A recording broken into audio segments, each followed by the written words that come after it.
오늘은 사도 바울 일행의 제1차 전도 여행의 마지막 부분에 대해서 말씀을 드리도록 하겠습니다. 1차 전도 여행을 처음부터 한번 정리를 해보자고 하면 수리아 안디옥에서 성령께서 지시하심을 따라서 두 사람을 따로 세우고 금식하여 기도하면서 안수하여 보내게 됩니다. 그렇게 해서 시작되어진 제1차 전도 여행은 실루기아로 내려가서 배를 타고 지중해 연안에 있는 큰 섬들 가운데 하나인 구브로 섬으로 도착을 합니다. 가장 동쪽에 있는 살라미에 이르러 그곳에서부터 가장 서쪽에 있는 바보라고 하는 곳까지 육로로 걸어서 쭉 전도하면서 나아가다가 바보에 이르러서 서기오 총독 바울을 만나게 되고 또 거기에서 거짓 선지자 마술사인 바예수라 하는 엘루마를 만나게 됩니다. 그래서 엘루마에 대하여서 징계를 하고 서기오 바울 총독이 구원받는 일들이 있었죠. 그 바보에서부터 다시 배를 타고 밤빌리아에 있는 버가로 가게 됩니다. 그 버가에서는 마가 요한이 그만 어떠한 사정에 의하여서 다시 예루살렘으로 돌아가게 됩니다. 그러나 바울과 바나바 일행은 계속하여 전도 여행을 시작하죠. 그래서 그 버가에서부터 북쪽으로 올라가 비시디아 안디옥에 도달을 합니다. 그 비시디아 안디옥에서 복음을 전할 때 놀라운 일들이 많이 일어납니다. 수많은 사람들이 계속하여 말씀을 듣기를 원하였습니다. 그래서 안식일 또 그 다음 안식일 말씀을 전하는 중에 1년에 유대인들로 인하여서 쫓겨남을 당하게 되죠. 그래서 그곳에서 나와 이고니온이라고 하는 곳으로 가게 됩니다. 역시 이고니온에 도착해서도 유대인의 회당을 찾고 거기에서 복음을 전하게 됩니다. 많은 사람들이 역시 돌아오는가 하면 또 한편으로는 사람들을 부추겨서 그들을 쫓아내고자 하는 일련의 무리들이 있었습니다. 그들로 인하여서 돌에 맞아 죽을 것에 대한 소식을 듣고 피신을 하죠. 그래서 옆에 있는 루가오니아라고 하는 지방의 루스드라 성으로 가게 됩니다. 거기에 가니까 나면서부터 한 번도 걸어본 적이 없는 안진뱅이가 있어 말씀으로 치유를 하죠. 그렇게 해서 일어나게 된 것을 보게 될 때에 루스드라에 있는 수많은 사람들이 신이다 하여서 바울과 바나바를 신으로 섬기고자 제사를 지내려고 할 때에 그들이 굳고 말리는 장면을 우리는 지난주에 보았습니다. 그래서 그렇게 말리자마자 아이러니하게도 또 다른 한편에서 이고니온과 루스드라에 있던 그 유대인들이 이들을 이제 몰아내기 위하여서 돌로 칩니다. 바울을 돌로 치는데 죽기까지 돌로 쳐서 죽은 줄 알고 성 밖으로 내치죠. 죽은 시체는 성 안에 둘 수가 없기 때문에 성 밖으로 내친 것입니다. 그들이 볼 때는 죽은 것이죠. 그러나 호련히 그들이 일어나게 됩니다. 바울이 일어납니다. 그래서 다시 루스드라 성 안으로 들어갔다가 하루를 유하고 이튿날 더베로 가게 됩니다. 거기가 이제 1차 전도 여행의 마지막 최종지가 되겠습니다. 오늘 우리가 보게 되는 21절부터는 그 더베에서 어떤 일이 있었는가, 그리고 그 이후에 귀환하는 장면과 교회에 도착하여서 보고하는 장면을 기록해 놓고 있습니다. 21절을 보시기 바랍니다. 복음을 그 성에서 전하여 많은 사람을 제자로 삼고, 여기 그 성이란 더베에 있는 성을 말하는 것입니다. 더베에서 복음을 전할 때 많은 사람을 제자로 삼았다, 복음을 받아들인 사람이 많이 있었다 하는 것을 금방 알 수가 있습니다. 그럼에도 불구하고 그들이 계속 거기에 머물러 있지 아니하고 이제 다시 귀환을 하는 길에 오르게 됩니다. 이 귀환하는 장면과 교회에 가서 보고하는 장면을 통하여 오늘 우리는 말씀이 우리에게 주는 교훈을 몇 가지 찾고자 합니다. 먼저 귀환하는 장면들을 보시게 될 때에 가장 먼저 생각해야 될 것은 귀환의 경로입니다. 어떠한 경로를 통하여 귀환하였는가라고 할 때에 그들이 귀환을 하고자라고 한다면은 사실 짧은 길이 있고 쉬운 길이 있었습니다. 그럼에도 불구하고 그들이 지내왔던, 전도해왔던 모든 성들을 다시 거꾸로 거슬러서 방문하면서 수리아 안디옥까지 도달하는 것을 볼 수가 있습니다. 21절 뒷부분에 보시면 루스드라와 이고니온과 안디옥으로 돌아가서 이렇게 말씀하죠. 그러니까 더베에서부터 시작해서 더베를 최종지로 보고 다시 루스드라로 가고 루스드라에서 이고니온으로 가고 이고니온에서 비시디아 안디옥으로 가는 것입니다. 그리고 24절을 보시게 되면 비시디아 가운데로 지나서 밤빌리아에 이르러 그 밤빌리아에 버가가 있죠. 25절 말씀을 버가에서 전하고 아달리아로 내려가서 배를 타기 위하여 아달리아로 간 것입니다. 그리고 그 아달리아에서 구브로 섬을 놔두고 직접 배를 타고 실루기아로 가고 수리아 안디옥에 도달을 한 것을 볼 수가 있습니다. 이렇게 그들이 전도한 곳을 다시 거슬러서 돌아가게 된 것을 볼 수가 있습니다. 이 경로를 보게 될 때 우리는 약간의 의아함이 있을 수가 있어야 되는 것입니다. 왜냐하면 그 빠른 길이 있음에도 불구하고 먼 길을 돌아서 갔다는 것이죠. 빨리 가자고 한다면 더베에서 동쪽으로 더 가면 바울의 태어났던 곳 다소라고 하는 것이 있습니다. 그곳으로 가서 배를 타고 수리아 안디옥으로 가게 되면 훨씬 빠릅니다. 그럼에도 불구하고 그 빠른 길을 놔두고 돌아서 간 것입니다. 우리나라 지도로 보자고 한다면 여러분들이 그 팔레스타인과 그 소아시아 지역의 그 지도가 그림이 잘 안 그려질 것이기 때문에 이해를 돕기 위해서 우리나라 지도로 보자고 한다면 인천에서 배를 타고 선교를 하기 위하여 목포로 갔다가 목포에서 부산을 들른 것입니다. 그리고 부산에서 다시 대전으로 올라왔습니다. 이렇게 선교 여행을 삥 돌다가 대전에서 곧바로 인천으로 오면 참 좋을 것 같은데 빠르잖아요. 그런데 대전에서 다시 부산 가요.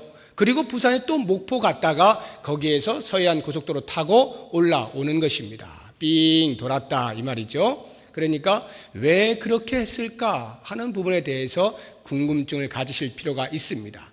또 한 가지 의아한 것은 쉬운 길을 놔두고 어려운 길을 택했다라고 하는 것인데 다소로 가서 수리아 안디옥으로 배를 타고 가게 되면 그나마 쉽습니다. 물론 이 쉽다라고 하는 것은 지형적으로 쉬운 것은 아닙니다. 백길 타고 하는 것이 쉽지는 않아요. 어렵지만 그들이 지나왔던 길을 다시 돌아가는 길에 비하면 대단히 쉽습니다. 어떤 면에서 쉬운가 하면 지형적으로 쉬운 것이 아니라 그들이 지나왔던 그 모든 도시들에서는 반겨주는 사람들이 있었는가 하면 반면에 그들을 내쫓으려고 하는 무리들이 있지 않았습니까? 그러니까 그들에게로 다시 간다라고 하는 것은 그 무엇보다도 목숨이 위태할 수 있는 것이기 때문에 어려운 길이 되는 것입니다. 쉽게 이야기하면 대적의 소굴로 다시 뛰어드는 격이 되는 것이죠. 그것을 마다하고 그들이 다시금 루스드라를 거쳐서 이고니온과 비시디아 안디옥과 쭉 돌아서 수리아 안디옥까지 가고 있는 모습입니다. 우리는 이 경로를 보게 되면서 왜 그렇게 경로를 택하였을까 하는 부분에 대해서 성경의 답을 볼 수 있어야 합니다. 왜 그렇게 택하였을까? 성경은 이렇게 이야기합니다. 한마디로 교회를 든든히 세우기 위함이다. 이렇게 설명해 주고 있습니다. 교회를 든든히 세운다라고 하는 말씀을 듣는 순간에 우리는 생각을 해야 됩니다. 사도 바울 일행이 전도를 하면서 만난 도시들마다 복음을 전하고 곧바로 옮겨간 것이 아니라 복음을 전한 이후에 교회를 만들었구나 하는 것을 알아야 됩니다.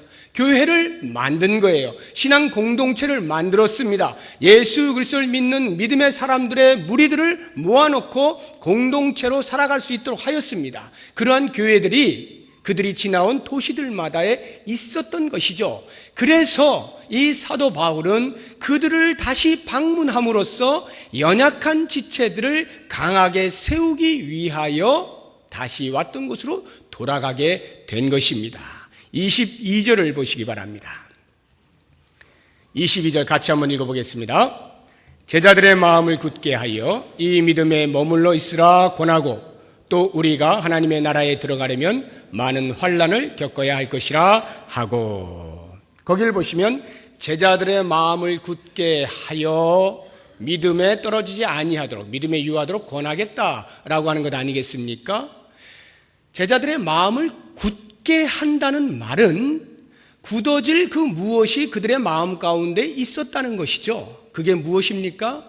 전도팀들이 전한 복음이잖아요. 생명이잖아요. 그 생명이 그들의 마음 가운데 있어요. 그런데 그것이 아직은 연약하다는 거예요. 아직은 꼭꼭 다져지지 않았다는 것입니다. 흔들릴 수가 있다는 거예요. 그래서 그것을 다지기 위하여서 다시 돌아갔다라고 하는 것이죠. 왜 그들의 믿음이 흔들릴만 할까요? 당연하죠. 말씀을 듣고 곧바로 성숙해질 수 없잖아요. 불과 1, 2년 사이에 어떻게 금방 쑥 자라날 수가 있습니까? 그러니까 복음을 듣고 나서 그 성도들의 마음 가운데 말할 수 없는 기쁨이 있고 감격이 있었지만, 그러나 그렇게 복음을 따라 사는 삶을 살아내는 데 있어서는 어려움이 있는 거예요. 지금까지 살아온 방식이 있고 여전히 옆에서 이야기하고 있는 많은 삶의 방식들이 있습니다. 눈으로 보고 있는 것이 있어요. 그것들이 충돌을 일으키지 않습니까? 그러니까 갈등이 생기는 거예요. 야, 이렇게 사는 것이 정말 맞는 것일까? 이렇게 사는 것이 정말 지혜로운 것일까? 라고 하는 생각 때문에 혼란스러운 것입니다. 예수 그리스도를 따라 복음의 사람으로 살아가는 삶의 방식이 익숙하지 않기 때문에, 어설프기 때문에 늘 마음에 흔들림이 있는 거예요. 거기에다가 전도팀은 없죠. 그러니까 누가 꽉 붙잡아 줄 사람이 없잖아요. 그래서 흔들릴 수 있는 것을 이미 알게 된 이 전도팀이 다시 돌아가서 그들의 마음을 굳게 잡아주는 거예요. 믿음에서 떨어지지 아니하도록 굳게 잡아주는 것입니다.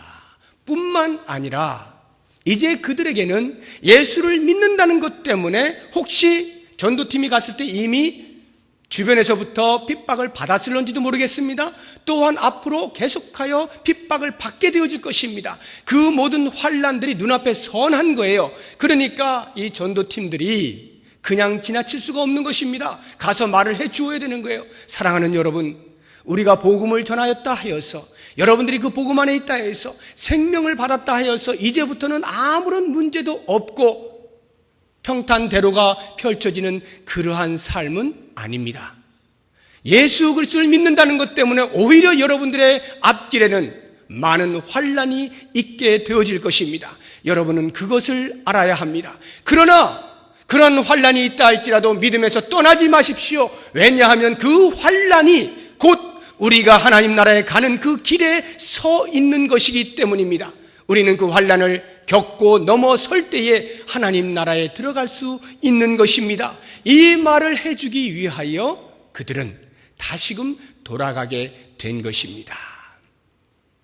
예수를 믿는다 하여서 우리에게 아무런 어려움이 없다면 얼마나 좋겠습니까? 그러나 성경을 보니까 그렇지가 않아요.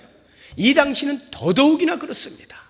더더욱이나 예수 믿는다라고 한다면 주변으로부터 조롱을 받고 무시를 당하는 것은 말할 것도 없거니와 심각한 핍박을 받고 심지어는 목숨이 빼앗길 수도 있는 위태한 상황이었어요. 그러니까 이 전도자들은 그와 같은 말을 안 해줄 수가 없는 것입니다. 그럼에도 불구하고 담대히 서십시오. 하나님의 나라가 여러분 앞에 있습니다. 이렇게 외치는 것입니다. 그리고 그들이 교회를 든든히 세우기 위하여 또 한 가지 한 것이 있는데 23절에 나옵니다. 다 같이 23절을 읽어보겠습니다. 각 교회에서 장로들을 택하여 금식 기도하며 그들이 믿는 주께 그들을 위탁하고, 각 교회에서 그들이 지나다니는 그 도시에 세워진 교회들마다에서 장로들을 택하였습니다. 즉 교회의 지도자를 세웠습니다. 그렇게 함으로써 교회를 든든히 세워나가겠다라고 하는 것입니다. 그런데 이 장로들을 세우고 그 다음 말을 보십시오. 그들이 믿는 주께 그들을 위탁하고, 전도팀들이 가서 장로들을 세운 다음에 그 지도자들을 주님께 위탁을 하였다라고 하는 이 말이 갖는 의미가 무엇이겠습니까?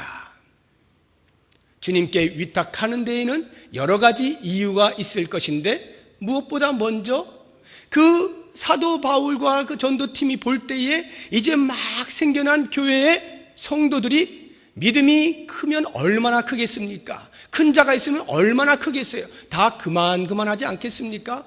이제 막 자라난 그 사람들이 그 외압들이 있고 마음에서도 심각한 갈등들이 생겨나는데 그 가운데서 믿음을 바르게 잘 지키게 하는 것이 얼마나 어렵겠어요. 그러니까 비록 지도자로 세웠다 할지라도 그 지도자들이 연약하기 때문에 주님 붙들어 주십시오. 주님 이들을 붙들어 주십시오 라고 하는 주님께 위탁을 하는 거예요. 염려해서 그들을 위탁을 하는 것이죠. 그런가 하면 주님께 위탁을 한다는 말은 비록 교회의 지도자가 세워져서 그 지도자들이 교회를 치리하고 다스리고 잘 섬긴다 할지라도 정작 내용상 교회를 다스리는 분은 지도자가 아니라 예수 그리스도 교회의 머리 되신 주님이시다 라고 하는 것을 의미하는 것으로 그 지도자들을 주께 위탁한다는 것입니다. 뿐만 아니라 이 지도자들로 세움받은 사람들이 해야 하는 일이 있다라고 하면 그것은 오직 주님만이 나의 구세주이십니다를 고백하면서 주님 없이는 살 수 없는 인생입니다. 나의 주인은 주님이십니다. 라고 하는 고백을 함으로써 성도들의 모범이 되어지는 바로 그것이 주께 위탁한다 라고 하는 말의 의미인 것입니다. 그렇습니다. 교회에 지도자가 없으면 안 됩니다. 지도자를 통하여서 모범이 있어야 하고 그 모범을 통하여 성도들이 점점 자라날 수 있어야 합니다. 그렇게 되어질 때에 이 지도자들의 역할이라고 하는 것은 먼저 나 자신이 주님 앞에 전적으로 엎드려진 사람, 주님 없이는 살 수 없는 사람입니다라고 하는 고백을 하는 사람이 되어야 하고 바로 그와 같은 모습이 성도들에게 모범이 되어져서 온 성도가 주 앞에 자기의 삶을 위탁하는 일이 있게 되어지는 바로 그것을 위하여 교회의 지도자가 필요한 것임을 우리에게 말씀해 주고 있는 것입니다. 그래서 사도 바울이 갈라디아서를 보게 되면 이렇게 고백을 합니다. 이 갈라디아서는 지금 제가 말씀드렸던 제1차 전도여행을 쭉 지나간 그 도시들, 그 전체를 갈라디아 지방이라 이렇게 말을 합니다. 그 소아시아를 갈라디아 지방이라 하는데 이 갈라디아서가 바로 거기에 있는 교회 성도들에게 쓴 편지거든요. 그러니까 이렇게 복음을 전한 다음에 더 믿음으로 단단히 다지기 위하여 편지를 쓴 겁니다. 그 편지를 쓴 것에 이러한 내용이 담겨 있습니다. 갈라디아서 4장 19절을 보면 나의 자녀들아 너희 속에 그리스도의 형상을 이루기까지 다시 너희를 위하여 해산하는 수고를 하노니. 이 말씀이 무엇을 의미합니까? 왜 전도팀이 쉽고 빠른 길을 놔두고 일부러 멀리 돌아서 그 어려운 길을 다시 찾아 귀환을 했느냐라고 하는 답이 되는 것입니다. 복음을 전한 이후에라도 그 사람들이 그리스도의 형상에 이르기까지 성숙한 믿음을 갖기까지 해산을 내가 한 번 하고 두 번 하고 세 번 하고 계속하여 해산하는 수고를 한다 할지라도 나는 기꺼이 그 일을 하겠다라고 하는 이 고백이 그들로 하여금 다시 돌아가게 만든 것이죠. 수고를 아끼지 아니하는 모습입니다. 전도자가 이와 같아야 된다는 거예요. 복음을 전하고 떠나는 것이 아니라 복음을 들은 사람들이 어떻게 신앙생활을 하는지, 어떻게 그리스도 앞에 나오고 있는지를 점검하고 돕고 함께 협력을 해야 하는 것임을 우리들에게 말씀해 주고 있는 것입니다. 이렇게 귀환을 한 전도팀이 이제 성도들을 모아놓고 수리아 안디옥에서 보고를 합니다. 선교 보고를 하는 것이죠. 그 전도팀들이 보고하는 것에서 우리가 또 주목해야 할 몇 가지 중요한 교훈들이 있습니다. 그 첫째가 어디에 보고하느냐, 그 보고의 대상입니다. 어디에 보고하고 있습니까? 자기들을 파송한 교회에 보고를 하고 있는 것이죠. 자기들을 파송한 교회에 보고를 하고 있다라고 하는 이 말 속에서 우리가 놓치지 말아야 할 중요한 영적인 원리가 있는데, 그것은 선교는 선교사만 하는 것이 아니라 교회 전체가 하는 사역이다 라고 하는 거예요. 선교는 교회 전체가 하는 사역입니다. 제가 이 말씀을 보다 선명하게 여러분들에게 설명을 하기 위하여서 늘 드는 성경 사건이 하나가 있습니다. 출애굽기 17장에 나오는 사건인데, 이스라엘 백성들이 아말렉군과 전투하는 장면입니다. 홍해를 건넜습니다. 물이 없다 불평을 했을 때 단물로 바꾸어줘서 마시게 합니다. 그리고는 그 마라의 쓴물을 지나서 엘림에 도착합니다. 엘림에서 신광야로 나아갑니다. 신광야에서 르비딤으로 가는 그 여정 속에 르비딤에 있던 아말렉군들이 나와서 너희들이 도대체 누구냐? 왜 우리 땅에 들어오느냐라고 해서 이스라엘 백성들과 맞닥뜨렸습니다. 전쟁을 벌이는 것입니다. 그때에 모세가 여호수아를 부릅니다. 여호수아야 오너라. 뭐라고 말을 하는가 하면, 여호수아야 너는 백성들과 함께 나아가서, 싸워야 되니까 군인이라고 하죠. 군인들과 함께 나아가서 싸워라 이렇게 이야기합니다. 아말렉군과 싸워라. 나는 이 높은 산에 올라가 지팡이를 들고 서 있겠노라 이렇게 말씀을 하거든요. 자, 이렇게 볼 때에 여러분, 이 아말렉 르비딤에서 아말렉군과 싸우는 자가 과연 누구냐라고 하는 것입니다. 누가 싸우고 있습니까? 여호수아와 그 군대가 싸우고 있는 것이죠. 그러나 그들의 싸움은 결코 여호수아 한 개인을 위하여 또는 나아간 군인들만을 위하여 싸우는 전투가 아니라 이스라엘 백성 전체를 대표하여 싸우는 거죠. 아말렉 군인들이 싸우는 것은 여호수아와 그 앞에 나와 있는 군인들과만 싸우는 게 아닙니다. 이스라엘 백성 전체가 이 르비딤 땅에 들어오지 못한다, 이것 아니겠습니까? 그러니까 아말렉 군과의 싸움은 이스라엘 전체의 싸움인 것을 알아야 합니다.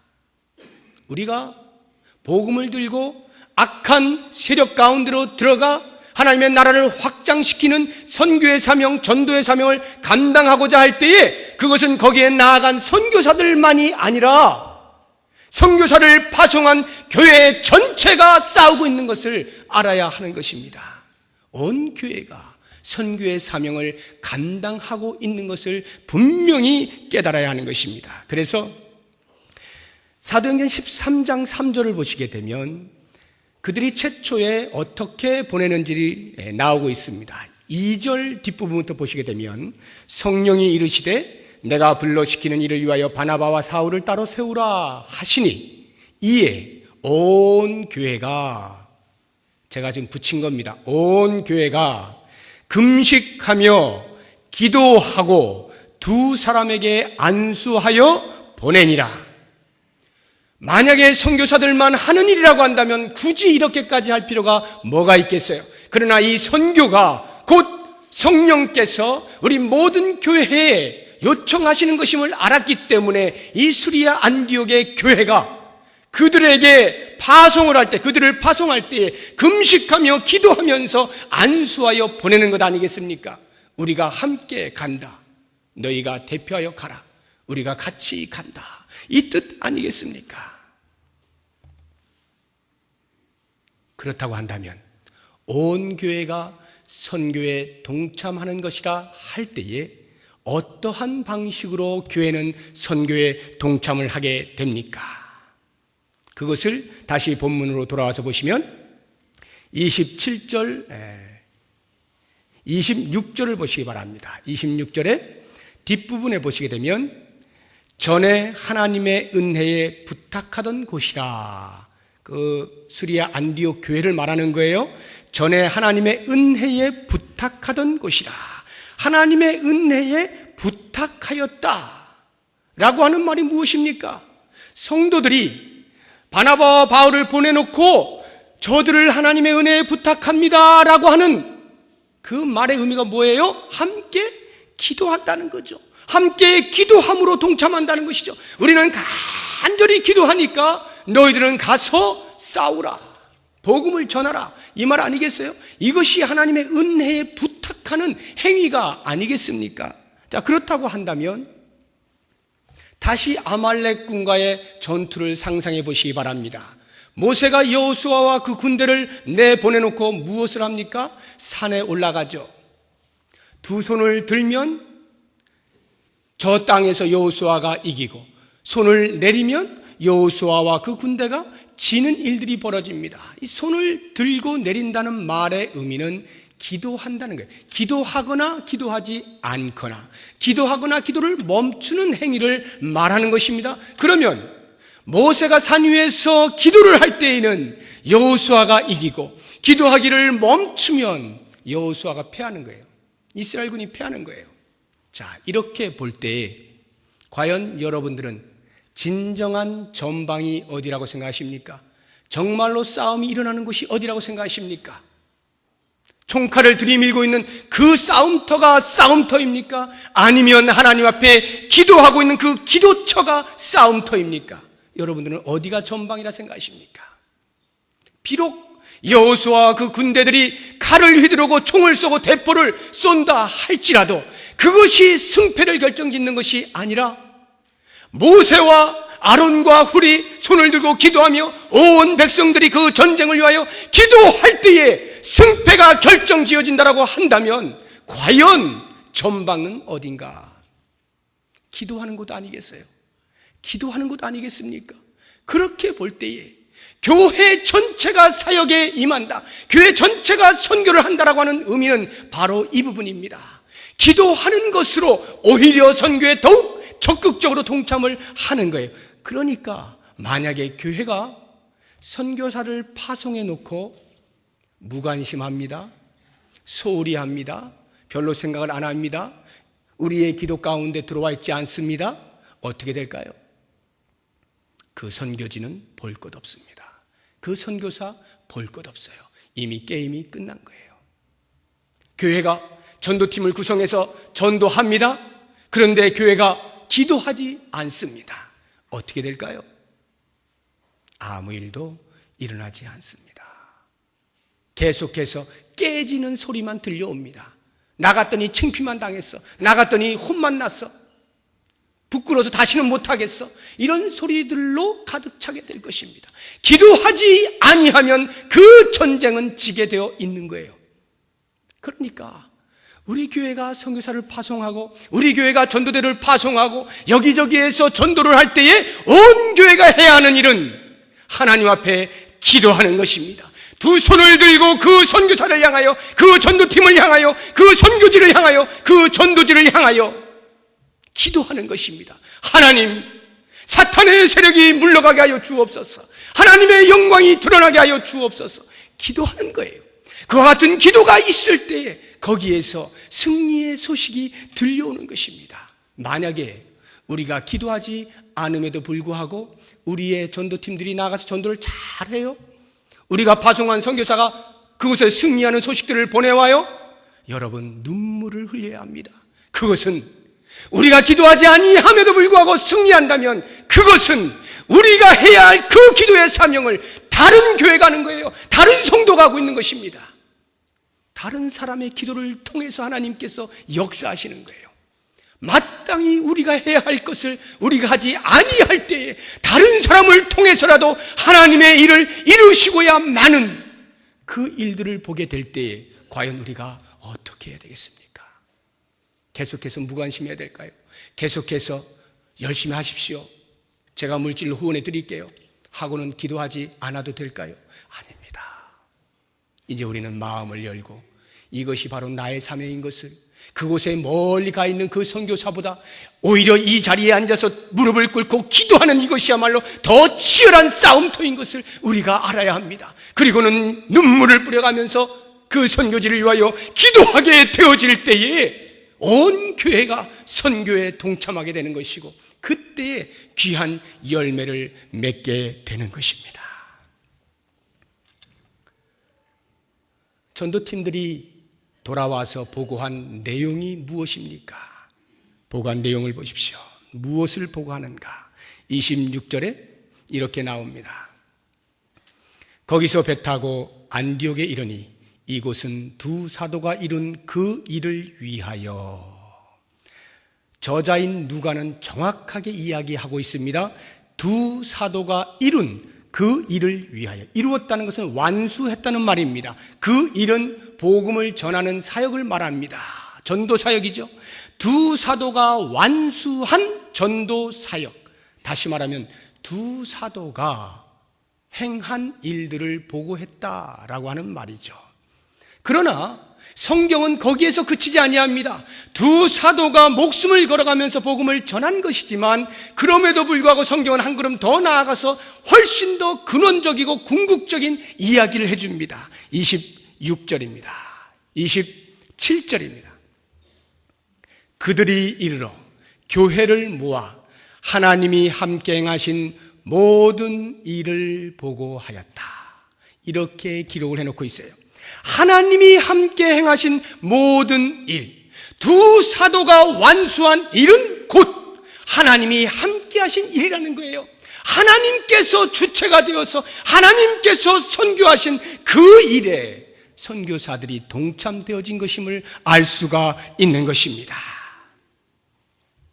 그래서 아말렉 군과의 전투 가운데에서 여호와께서 모세를 통하여 이렇게 여호와의 귀에 외어 들리도록 말하라고 말씀하고 있습니다. 출애굽기 17장 14절에 보면 내가 아말렉을 없이 하여 천하에서 기억도 못하게 하리라. 16절에 보게 되면 여호와가 아말렉과 더불어 대대로 싸우리라.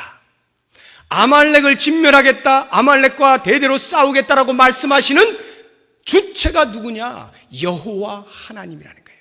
여호수아가 싸우고 군대가 싸우고 모세가 기도하고 있음에도 불구하고 정작 아말렉과 싸우고 아말렉을 진멸하는 이는 다름 아닌 여호와 하나님 당신이라는 거예요. 여호와 하나님께서 하시는 일, 이것이 선교예요. 바로 그것을 사도 바울 일행이 보고하고 있는 것입니다. 하나님께서 이렇게 해주셨습니다. 우리 하나님께서 이렇게 해주셨습니다. 하나님께서 함께 하신 모든 일 가운데 어떤 일들이 있을까요?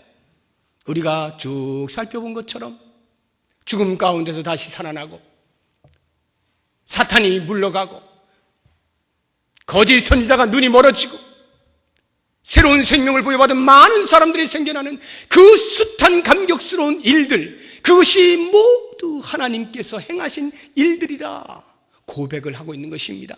그렇게 보고하고 있는 거예요. 그러면서 온 모여든 성도들이 어떠했겠어요? 하나님의 행하신 일이요, 함께 노래하지 않았겠습니까? 뿐만 아니라 그들이 고백한 것을 보면, 보고의 내용을 보면 27절 하반절에 보면 이방인들에게 믿음의 문을 여신 것을 보고하였다, 이렇게 말씀합니다. 이방인들에게 믿음의 문을 여신 것, 즉 하나님께서 구약시대부터 오랫동안 약속해 오셨던 온 인류를 향한 구원의 성취가 일어났음에 대하여 보고하고 있는 것입니다. 구원이 이방인에게도 드디어 열려졌다. 이미 그들은 경험했습니다. 자기들이 이방 교회예요. 그러나 그럼에도 불구하고 그들이 파송한 선교사들이 곳곳마다 이방의 지역마다 가서 복음을 전할 때 실제로 그 수많은 이방인들이 주 앞으로 돌아오게 된 놀라운 역사들을 듣게 되었을 때에 그들의 마음 가운데는 이게 진짜로구나.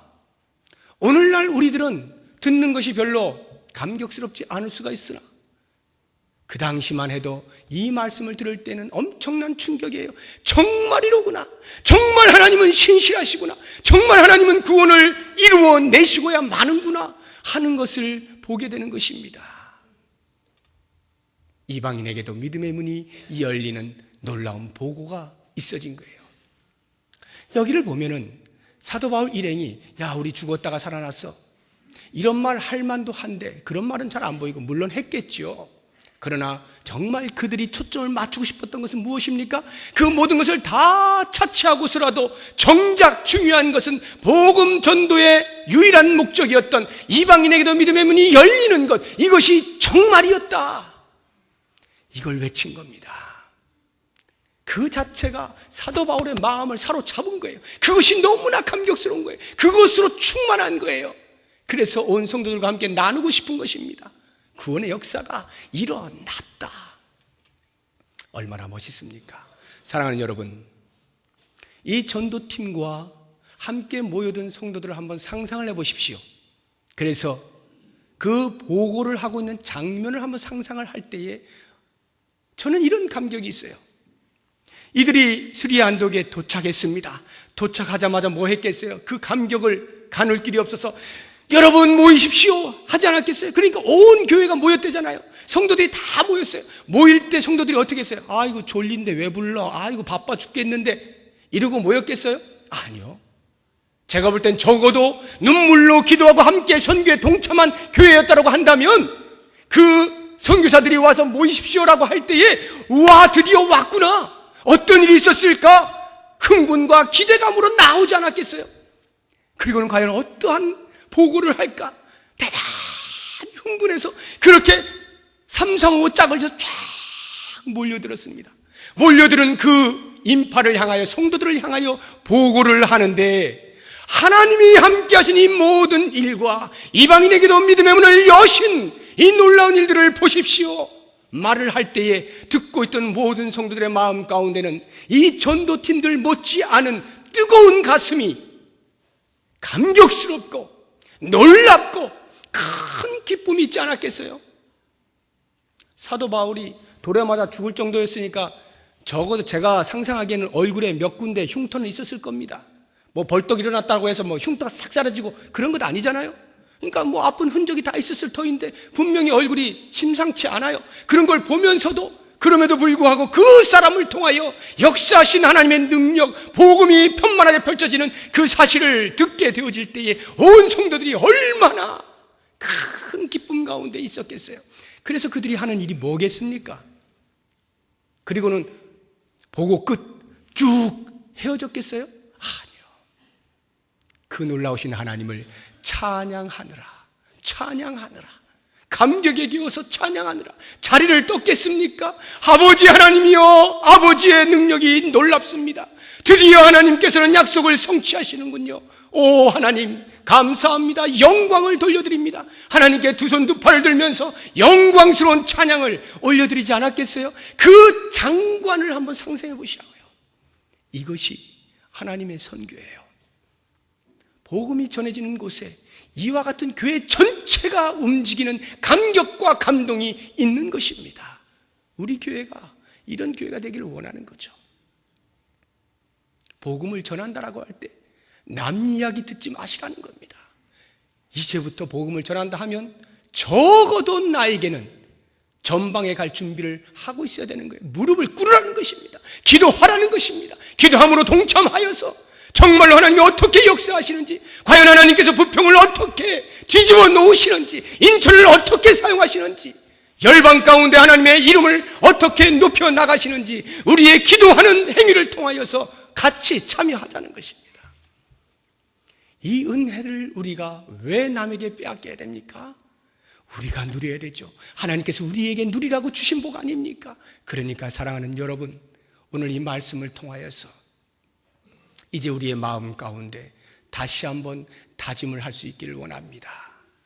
사도 바울의 귀환을 통해서 우리에게 주시는 교훈, 하나님의 교회를 바르게 세워나가고 그 바르게 세우기 위하여 지도자를 주실 때 지도자는 모범으로 섬기고 온 성도들은 그 모범을 좇아서 그리스도의 성품에 이르기까지 자라나가는 성숙이 있어야 할 것이며, 전도자는 개인이든 교회가 되었든 한 생명이 새로 나오게 될 때, 그 생명을 부여잡고 나오게 될 때 그냥 그것으로 방치하는 것이 아니라 그가 끝까지 자랄 수 있도록 교회가 토양을 마련하고 성숙한 자리로 이끌어내는 사명을 감당해야 되는 것, 이것이 우리의 교회가 되기를 원합니다.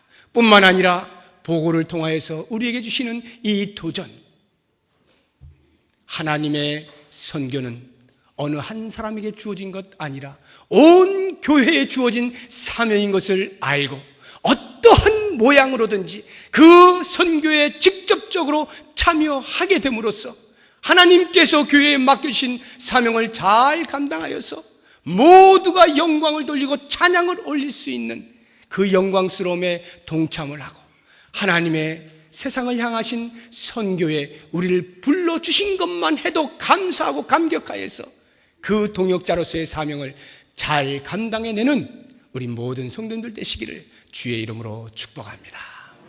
기도하겠습니다. 하나님 아버지, 기도하는 자리에서부터 선교가 시작되는 것을 우리로 알게 하시니 감사합니다.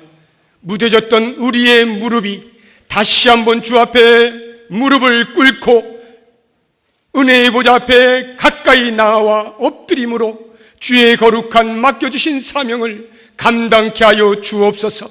기도하는 자리가 우리의 전쟁터인 것을 알게 하여 주셔서 눈물로 기도하는 가운데에 주의 놀라운 복음의 역사가 곳곳마다에서 열매 맺혀지도록 축복하여 주시옵소서. 예수 그리스도의 이름으로 기도드립니다. 아멘.